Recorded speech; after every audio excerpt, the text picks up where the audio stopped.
আসসালামু আলাইকুম। এখন শুনবেন সংবাদ শিরোনাম। নির্বাচন কমিশনে আপিল নিষ্পত্তির তৃতীয় দিনে প্রার্থিতা ফিরে পেলেন আরও 17 জন। দ্বৈত নাগরিকত্বের কারণে বাতিল হল চট্টগ্রাম ৯ জামায়াতের প্রার্থী। অস্ত্র উদ্ধারে সরকার ব্যর্থ, ঠাকুরগাঁওয়ে মির্জা ফখরুল। আইন শৃঙ্খলায় উন্নতি না হওয়ায় উদ্বেগ, নির্বাচনে থাকবে ৫ লাখ আনসার ভিডিপি, জানালেন স্বরাষ্ট্র উপদেষ্টা। ভোটের মাঝে নতুন নিবন্ধিত দলগুলোর ভূমিকা হতাশাজনক। বেশিরভাগ আসনেই প্রার্থী দিতে পারেনি এনসিপি সহ কেউ। জোটে ঝুঁকেই হারিয়েছে স্বকীয়তা, বলছেন বিশ্লেষকরা। আবহাওয়া অনুকূলে থাকায় পটুয়াখালীতে এবার আমনের ফলন মিলেছে ভালো। ন্যায্য দাম পাওয়া নিয়ে শঙ্কায় প্রান্তিক চাষিরা। আসসালামু আলাইকুম। এতক্ষণ শুনছিলেন সংবাদ শিরোনাম, এখন শুনবেন বিস্তারিত। তৃতীয় দিনের মতো আপিল নিষ্পত্তি চলছে নির্বাচন কমিশনে। শুনানি হবে ৭০টি আপিলের উপর। এখন পর্যন্ত ৩৫টি আপিলের শুনানি করেছে নির্বাচন কমিশন। এর মধ্যে প্রার্থিতা ফিরে পান ১৭ জন। দ্বৈত নাগরিকত্বের কারণে চট্টগ্রাম ৯ আসনের জামায়াতের প্রার্থী এ.কে.এম. ফজলুল হক সহ ১৩ জনের আপিল নামঞ্জুর করে ইসি। সোমবার সকাল ১০টায় রিটার্নিং কর্মকর্তার সিদ্ধান্তের বিরুদ্ধে দায়েরকৃত আপিলের উপর শুনানি শুরু করে ইসি। বেশিরভাগ আপিলকারী প্রার্থিতা ফিরে পাচ্ছেন। এর মধ্যে রিটার্নিং কর্মকর্তা যেসব যুক্তি দেখিয়ে মনোনয়ন বাতিল করেছিল তার বেশিরভাগই টিকছে না। দ্বৈত নাগরিক, ঋণ খেলাপি, স্বতন্ত্র প্রার্থী হওয়ায় ১% ভোটারের স্বাক্ষর সম্বলিত তথ্যাদি প্রমাণ করতে না পারায় তাদের আপিল নামঞ্জুর করছে ইসি। এর মধ্যে দ্বৈত নাগরিকত্বের কারণে চট্টগ্রাম ৯ আসনের জামায়াতের প্রার্থী এ.কে.এম. ফজলুল হকের আবেদন বাতিল করে ইসি। এ সময় ইসির বিরুদ্ধে পক্ষপাতমূলক আচরণের অভিযোগ করেন তিনি। মনোনয়নপত্র বাছাইয়ে রিটার্নিং অফিসারের সিদ্ধান্তের বিরুদ্ধে নির্বাচন কমিশনে মোট ৬৪৫টি আপিল আবেদন জমা পড়ে। আপিল নিষ্পত্তি চলবে আগামী ১৮ জানুয়ারি পর্যন্ত। নির্বাচন কমিশনকে আমার নতুন হলফনামার যে পূর্ণাঙ্গ কপি সেটা দিয়েছি এবং আমার ব্যক্তিগত অঙ্গীকারপত্রটা দিয়েছি। মাননীয় নির্বাচন কমিশন আমার তা গ্রহণ করে আমাদেরকে গাজীপুর ১-২ আসন নির্বাচন করার জন্য আজকে বৈধ ঘোষণা করেছেন। নমিনেশন দাখিল করার সময় আমার শিক্ষাগত যোগ্যতা সার্টিফিকেট আমি তখন জমা দিতে পারিনি। পরবর্তী শুনানি দিয়ে আমি দিয়েছিলাম, কিন্তু তা ওনারা গ্রহণ করেন নাই। হ্যাঁ, নামঞ্জুর হয়েছে। ৭০ জনের করার কথা আছে, মানে এখন পর্যন্ত অর্ধেকটি আপিলের শুনানি শেষ হয়েছে, আর অর্ধেক বাকি আছে। এখন এই মুহূর্তে বিরতি চলছে। সাধারণত হলফনামায় যে 10টি তথ্য, এবারে হলফনামা অন্যান্য বারে হলফনামার তুলনায় একটু ভিন্ন, কারণ আগে 7টি তথ্য দিতে হতো, এবার 10টি অর্থাৎ 3টি বাড়ানো হয়েছে। সুতরাং সেই তথ্যগুলো, স্বাক্ষরগুলো এবং আচরণ বিধিমালায় যে অঙ্গীকারনামা মেনে চলবে, অথবা দলীয় প্রধান যারা দল থেকে মনোনীত হয়েছে তার স্বাক্ষর আছে কিনা, এই বিষয়গুলোতে নির্বাচন কমিশন। নির্বাচন সামনে রেখে অবৈধ অস্ত্র উদ্ধারে ব্যর্থ সরকার। আইনশৃঙ্খলা পরিস্থিতি এখনও উন্নত হয়নি, এমনটাই বলেছেন বিএনপি মহাসচিব মির্জা ফখরুল ইসলাম আলমগীর। সকালে ঠাকুরগাঁওয়ে নিজ বাসভবনে সাংবাদিকদের বিভিন্ন প্রশ্নের জবাবে এসব কথা বলেন তিনি। নির্বাচনের আগেই আইনশৃঙ্খলা পরিস্থিতির উন্নয়ন ঘটবে এমন প্রত্যাশা বিএনপির।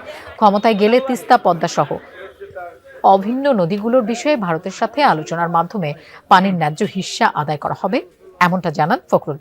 তিনি বলেন, ভারতের সাথে পারস্পরিক সম্মান বজায় রেখেই দাবি আদায় করবে বাংলাদেশ। এ সময় বিএনপি চেয়ারম্যান তারেক রহমানের স্থগিত হওয়া 9 দিনের সফর নিয়েও প্রশ্ন করা হয়। মির্জা ফখরুল বলেন, বগুড়া তার পিতৃভূমি, নির্বাচনের আগে অবশ্যই তিনি উত্তরাঞ্চল সফরে যাবেন। জাতীয় সংসদ নির্বাচনে সারা দেশের ৪২,৭৬৬টি ভোট কেন্দ্রের প্রতিটিতে ১৩ জন করে ৫,৫৫,৯৫৮ জন আনসার ভিডিপি সদস্য দায়িত্ব পালন করবেন বলে জানিয়েছেন স্বরাষ্ট্র উপদেষ্টা জাহাঙ্গীর আলম। তিনি জানান, প্রতিটি ভোট কেন্দ্রে নিয়োজিত ১৩ জন সদস্যের মধ্যে থাকবেন ৩ জন অস্ত্রধারী, ৬ জন অস্ত্রবিহীন পুরুষ সদস্য এবং ৪ জন অস্ত্রবিহীন নারী সদস্য। অতিরিক্ত নিরাপত্তা ব্যবস্থার অংশ হিসেবে প্রতিটি কেন্দ্রে নিয়োজিত ৩ জন অস্ত্রধারী সদস্যের মধ্যে থেকে একজন নির্বাচনকালীন সময়ে প্রিজাইডিং অফিসারের সঙ্গে সার্বক্ষণিকভাবে দায়িত্ব পালন করবেন। নিবন্ধন নিয়ে যুদ্ধ করলেও ভোটের মাঠে ৫০টির বেশি আসনে প্রার্থী দিতে পারেনি নতুন নিবন্ধিত কোনো দল। কোনো দল প্রার্থী দিয়েছে ১ বা ২টি আসনে। এমনকি ২৪-এর গণঅভ্যুত্থানের পর বিকল্প রাজনৈতিক শক্তির আশা জাগিয়েও মাত্র ৪৪ আসনে প্রার্থী দিতে পেরেছে তরুণদের নেতৃত্বে গঠিত দল এনসিপি।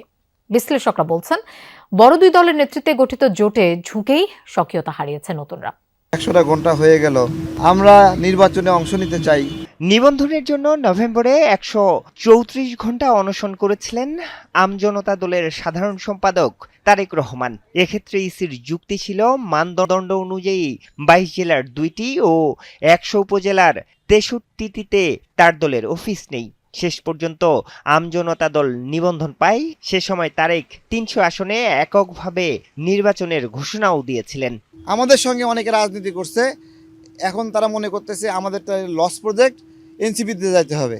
তবে বাস্তবতা হলো মাত্র ১৯টি আসনে প্রার্থী দিতে পেরেছে দলটি। আমজনতা দলের সভাপতি জানান, সময় স্বল্পতার কারণে সব আসনে প্রার্থী দিতে পারেননি তারা। আমরা 4টা সময় ক্যান্ডিডেট সিলেক্ট করে 29 তারিখের ডেডলাইনটা এত কম সময়ের মধ্যে আমরা কাজটা করতে পারি। আমজনতার আগে নিবন্ধন পায় গণ অভ্যুত্থানে নেতৃত্ব দেয়া তরুণদের দল জাতীয় নাগরিক পার্টি এনসিপি। ৩০০ আসনে প্রার্থী দেওয়ার ঘোষণা ছিল নতুন এই দলটিরও। আগামীতে ইনশাল্লাহ ধানের শীষ এবং সাতপাগলের হাড্ডাহাড্ডি লড়াই হবে। কিন্তু শেষ পর্যন্ত জামায়াতের নেতৃত্বে 11 দলীয় জোটে যোগ দিয়ে প্রার্থী দিয়েছে মাত্র। আমনের বাম্পার ফলনে ব্যস্ত সময় পার করছেন পটুয়াখালীর কৃষকরা। কৃষি অফিস বলছে এবার প্রাকৃতিক দুর্যোগ কম হওয়ায় কাঙ্ক্ষিত ফলন মিলেছে। তবে সরকার কর্তৃক ফসলের দাম নির্ধারণ নিয়ে কিছুটা দুশ্চিন্তায় কৃষকরা। প্রণোদনা না পেয়েও হতাশ অনেকে। কাস্তের প্রতি টানে কাটা হচ্ছে পাকা ধান। ক্লান্তি থাকলেও সবার মুখেই তৃপ্তির হাসি। আমনের বাম্পার ফলনে গ্রাম জুড়ে খুশির আমেজ। পটুয়াখালীর 8টি উপজেলায় একই চিত্র। ধান মারাই শেষে বাড়িতে নিয়ে সেদ্ধ করার পর উঠানে শুকাচ্ছেন নারীরা। মৌসুমের শুরুতে ফসলের ক্ষেতে মাজরা পোকার আক্রমণ নিয়ে কিছুটা শঙ্কা থাকলেও ফলনে বেশ খুশি সবাই। তবে সরকারের নির্ধারিত দাম নিয়ে কিছুটা দুশ্চিন্তায় চাষিরা। আক্ষেপ রয়েছে প্রণোদনা নিয়েও। 25 করা ভর্তি আমরা লইছি, 26 মন ধান হয়েছে। গেল বছর এই বছর ফলন ভালো। 2 কেনে জমি চাইছি, 2 কেনে জমিতে হয়তো দেখা গেছে গড়ে আমার এভারেজ হয়তো দেখা গেছে 1.5 থেকে 200 মন ধান আসছে। মোটামুটি ভালোই। আর গেল বছর গেছি 5 জ্যৈষ্ঠ, এবার 9 জ্যৈষ্ঠ। উপজেলা কৃষি অফিসার জানান, সরকারি প্রণোদনা দেয়া হয়েছে শুধুমাত্র প্রান্তিক কৃষকদের। তাদের কি দিতে, যারা ক্ষুদ্র প্রান্তিক কৃষক, যেখানে এরকম প্রকার ভেদে কৃষক পাওয়া যাবে না, তখন আমরা বড় কৃষকদেরও মাছ দিতে হবে। কৃষি অধিদপ্তরের কর্মকর্তা জানান, সরকার কর্তৃক নির্ধারিত করায় ধানের ন্যায্য মূল্য পাবেন কৃষকরা। বর্তমানে খাদ্য অধিদপ্তর 38 টাকা কেজিতে ধান সংগ্রহ করছেন এবং 50 টাকা কেজিতে চাউল সংগ্রহ চলতেছে। এতে করে আমরা আশা করি কৃষকরা ধানের এবং চাউলের ন্যায্য মূল্য পাবেন। চলতি মৌসুমে জেলায় 1,89,083 হেক্টর জমিতে আমন আবাদ হয়েছে।